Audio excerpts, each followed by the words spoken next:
Il va falloir un jour guérir cette maladie en Europe. Il faudra qu'enfin les discours et les actes soient les mêmes. Alors il faut que l'Europe se réveille et qu'elle cesse de fermer les yeux.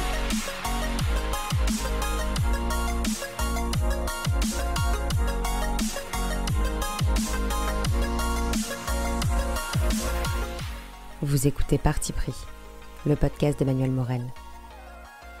Épisode 5, pour une vision culturelle européenne.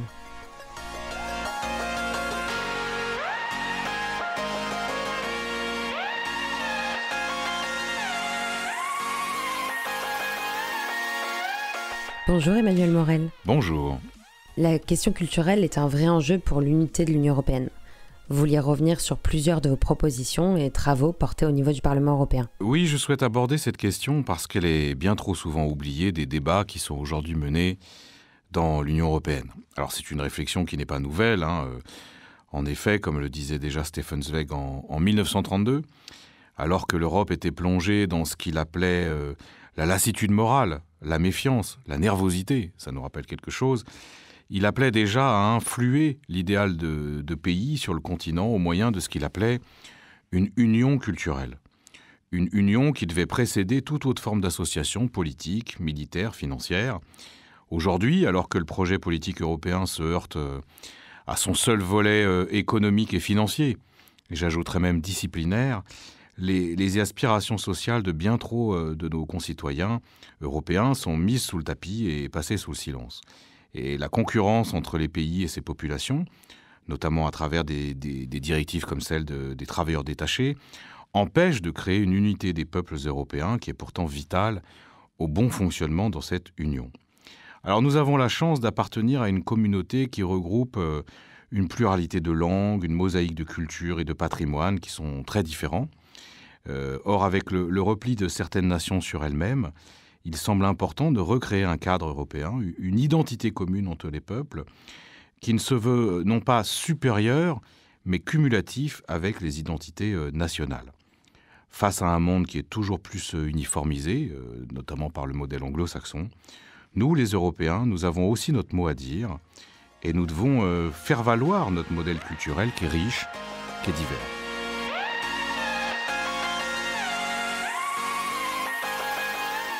La politique culturelle, c'est une compétence souveraine des États membres. L'action européenne n'entend pas se substituer aux orientations qui sont décidées par les États. Néanmoins, elle possède ce qu'on appelle une compétence d'appui, c'est-à-dire qu'elle peut venir en soutien en politique et aux orientations prises par les gouvernements des 27, sans aucune réelle autonomie et sans aucune volonté contraignante.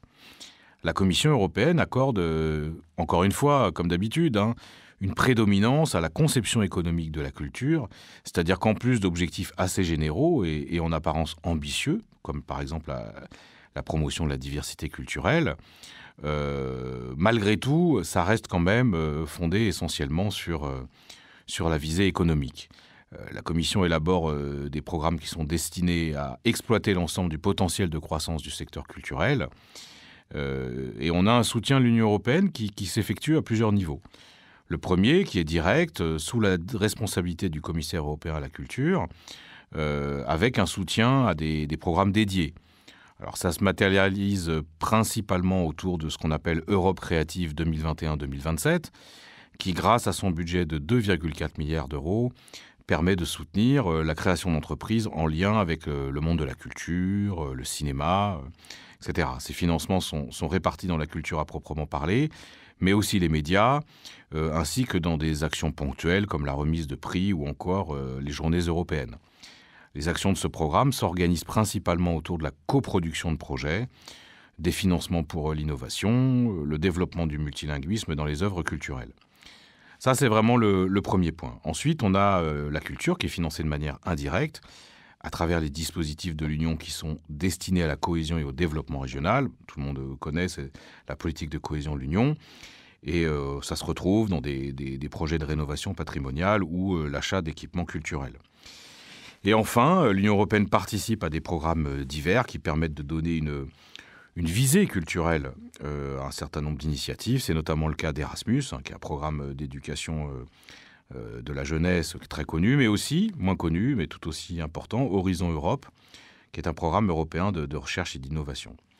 Donc l'Union intervient par l'intermédiaire de différents outils pour permettre le développement de la culture. Mais moi, je pense qu'on arrive à un moment de l'histoire européenne où il faut aller plus loin, proposer une véritable orientation culturelle à l'Union, tout en respectant évidemment les compétences souveraines des pays.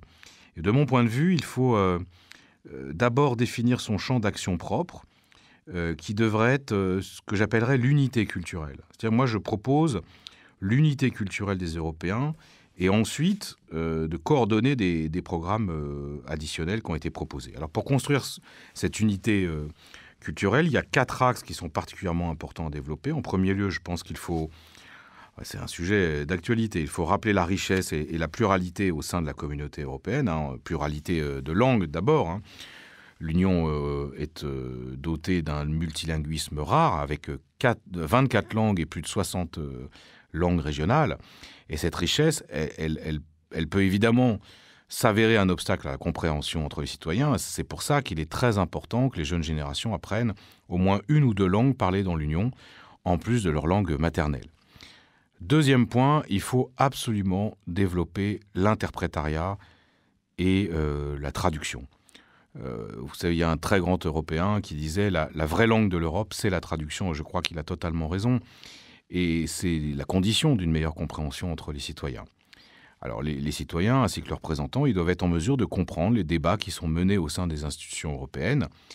C'est pour cela que j'ai proposé à plusieurs reprises des amendements au Parlement européen pour que les élus puissent s'exprimer, mais aussi pour avoir des documents de travail dans leur langue maternelle, et non plus en anglais uniquement, ce qui arrive hélas le plus souvent. L'anglais, je le rappelle, qui est la langue maternelle d'uniquement 1% des Européens depuis le Brexit. Alors dans la même logique de pluralité et de richesse européenne, je pense que l'Union devrait continuer à promouvoir sa richesse culturelle et notamment patrimoniale, en faisant connaître l'ensemble des sites les plus remarquables du continent. Il faut qu'elle continue cette politique en faveur de l'inscription des pratiques et des traditions locales au patrimoine mondial de l'UNESCO. Enfin, dernier axe, je pense qu'il faut valoriser la diversité des espaces, d'abord en créant des itinéraires culturels européens à la disposition de tous, qui permettent de promouvoir une certaine culture et une certaine histoire, mais aussi une forme de tourisme culturel européen qui pourrait à la fois intéresser les citoyens de l'Union, mais aussi les touristes du monde entier, à travers, par exemple, des guides touristiques, la mise en réseau des hébergements, la communication. Ça me paraît vraiment très important, d'autant plus que nous avons des outils. Je pense notamment au site Europeana, qui est une plateforme qui répertorie plus de 3500 institutions culturelles, comme des bibliothèques ou les musées. Et là, il faut mettre en place, à mon avis, une bibliothèque numérique des œuvres qui sont tombées dans le domaine public et issues des pays membres.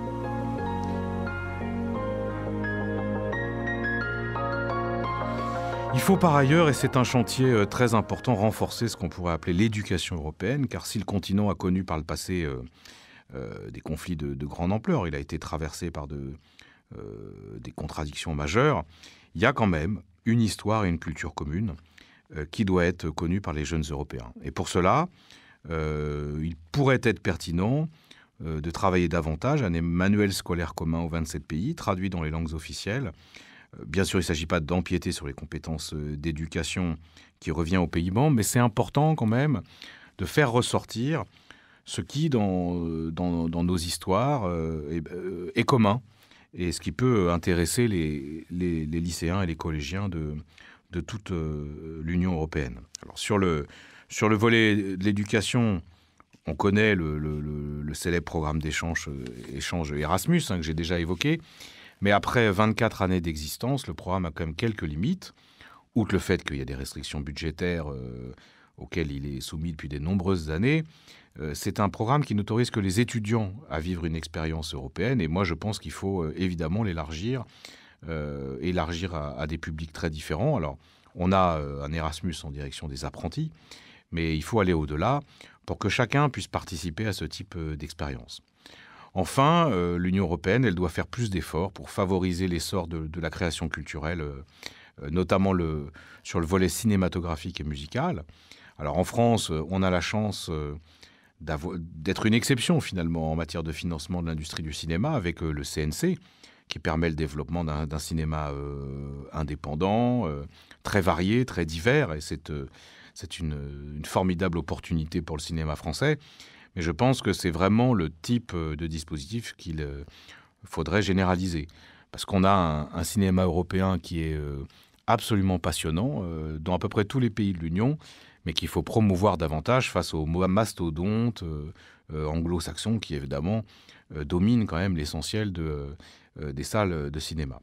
Pour le volet musical, et ça c'est aussi un combat que je mène au Parlement européen, il faut absolument revoir la rémunération des artistes par les plateformes de streaming comme Spotify ou Deezer. Aujourd'hui, on a des artistes qui sont rémunérés en fonction non pas du nombre d'écoutes sur les plateformes, mais de la part négociée par leurs intermédiaires et les maisons de disques. Et cette pratique entraîne des inégalités très fortes entre les artistes et ne garantit pas justement, puisqu'on aboutit à une rémunération quasi inexistante pour les plus petits.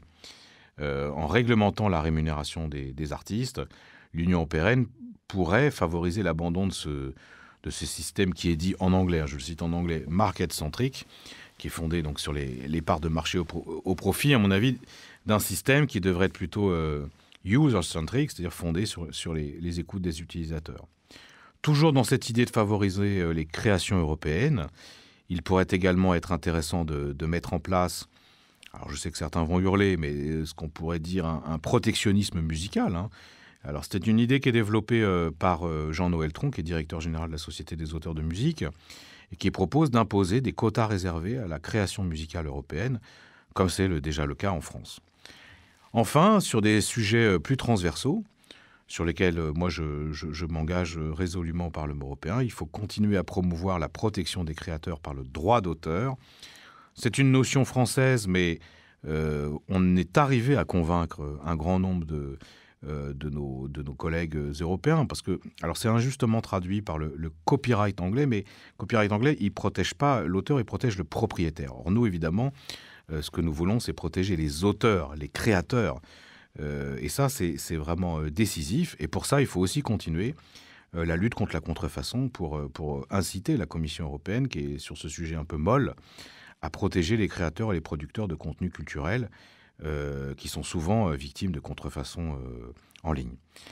Donc en résumé, je pense qu'il faut aller plus loin dans la diffusion d'une culture européenne, aussi bien pour créer une véritable union entre les citoyens et les peuples européens, mais également pour la diffuser à l'international, car comme le montre l'exemple états-unien, cela reste toujours un outil fort de la diplomatie. Et comme c'est un de nos atouts incontestablement à nous, Européens, eh bien, il faut s'en saisir. Avec une telle richesse culturelle et patrimoniale, nous avons une chance exceptionnelle. C'est un enjeu pour l'avenir, notamment pour contrer la diffusion de la culture anglo-saxonne, diffusion qui mène en quelque sorte à une uniformisation du monde. Or, c'est évidemment, ça va totalement à l'encontre de la conception que nous nous faisons à la fois de la création, de la culture, mais même au-delà de notre mode de vie européen qui est fondé sur une extraordinaire diversité. Ça, il faut le préserver. Et pour ça, la culture, c'est un outil essentiel. Merci Emmanuel Morel. Merci à vous. N'hésitez pas à partager le podcast et à très vite pour un nouveau numéro.